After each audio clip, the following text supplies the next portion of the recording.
الحمد لله وحده والصلاة والسلام على من لا نبي بعده أما بعد فأعوذ بالله من الشيطان الرجيم بسم الله الرحمن الرحيم قال الله تبارك وتعالى يا بني آدم قد أنزلنا عليكم لباسا يواري سوآتكم وريشا ولباس التقوى ذلكم خير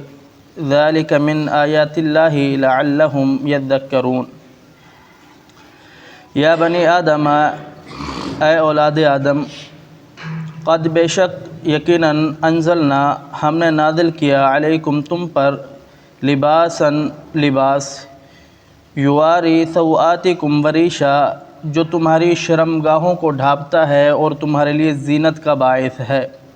ولباس التقوی اور تقوی کا لباس ذالک خیر یہ بہت بہتر ہے، ذالک یہ من آیات اللہ اللہ کی نشانیوں میں سے نشانی ہے، لعلہم تاکہ تم یذکرون اس سے نصیحت حاصل کرو۔ گزشتہ آیات میں آپ سماعت فرماتے چلے آ رہے ہیں کہ اللہ رب العالمین نے انسان کو پیدا فرمایا اور انسان کو بڑی عظمت دی بطور دوسری مخلوقات کے، اور پھر یہ بھی بیان فرمایا کہ شیطان تمہارا کھلم کھلا دشمن ہے، اور پیدا کرنے کے ساتھ ساتھ رب تعالیٰ نے انسان کو رہنے کا ایک طریقہ، ایک نظام، ایک دین بھی دے دیا کہ اس کے تحت آپ نے زندگی گزارنی ہے۔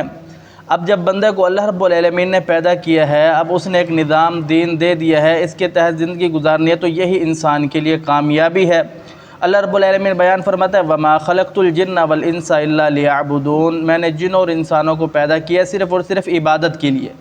اب ہر وہ عمل عبادت ہے جس کو کرتے ہوئے انسان کی سوچ یہ ہونی چاہیے کہ میں اس کے اندر اپنے رب کو راضی کر لوں، میری خواہشات کی کوئی معنی نہیں رکھتی۔ اب انسان رسول اللہ صلی اللہ علیہ وسلم کی حدیث سے آپ علیہ السلام فرماتے ہیں کہ جو مومن ہوتا ہے اس کا اٹھنا، بیٹھنا، سونا، جاگنا، چلنا پھرنا ہر ایک چیز ہی عبادت ہے۔ تو اللہ رب العالمین نے انسان کو ایسے پیدا کیا کہ اتنا عظمت دی کہ انسان کے پاس اتنے عمل ہوتے نہیں ہیں کہ انسان جب پیدا کرتا ہے اللہ رب العالمین انسان کو، اس کے عمل اتنا ہوتے نہیں ہیں، اللہ رب العالمین لکھ دیتا ہے کہ یہ جنت کے فلاں مقام پر ہوگا۔ اب اس کے عمل اتنے ہوتے نہیں ہیں تو اللہ رب العالمین بس اوقات اس کو دنیا میں آزماتا ہے، بس اوقات اس کو دنیا میں تکلیف دیتا ہے، جو اس آزمائش میں پورا اتر جاتا ہے اللہ رب العالمین پھر اس کو اس مقام تک پہنچا دیتا ہے۔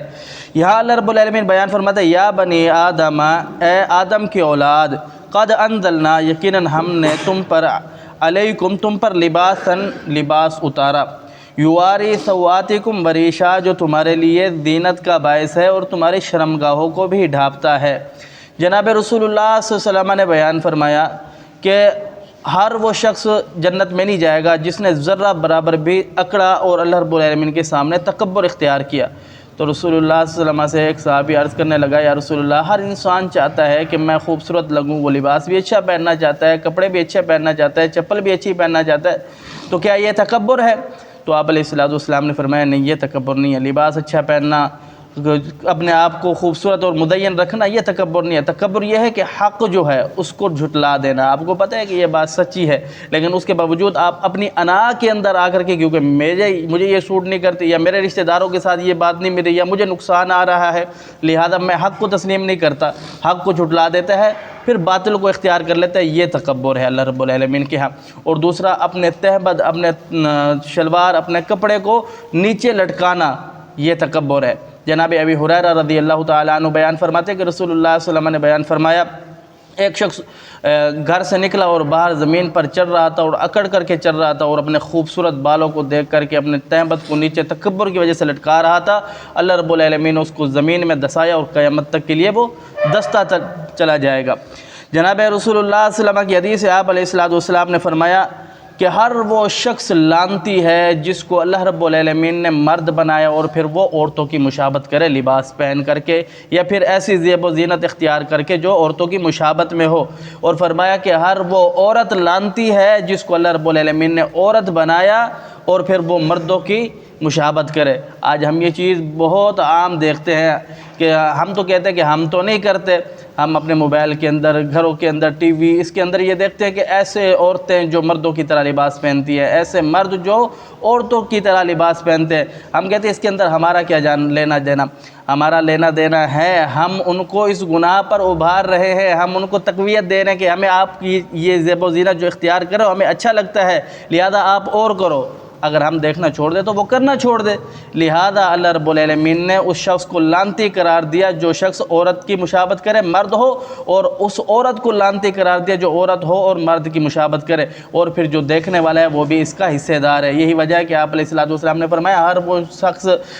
جس نے سود کے اندر ذرہ برابر بھی حصہ ملایا، چاہے وہ دینے والا ہو، لینے والا ہو، بیچنے والا ہو، ذرہ برابر بھی حصہ ہو، وہ اس کے اندر برابر کا شریک ہے، گناہ گار ہے۔ اسی طریقے سے اگرچہ ہم گناہ کر نہیں رہے لیکن گناہ کو دیکھ رہے ہیں، دیکھ کر کے خاموش ہے، اگر طاقت نہیں ہے تو پھر انسان دل کے اندر تو کم سے کم برا جانے۔ جب اس کو محبت سے دیکھ رہا ہے، اس کو اوپر مطلب اپنے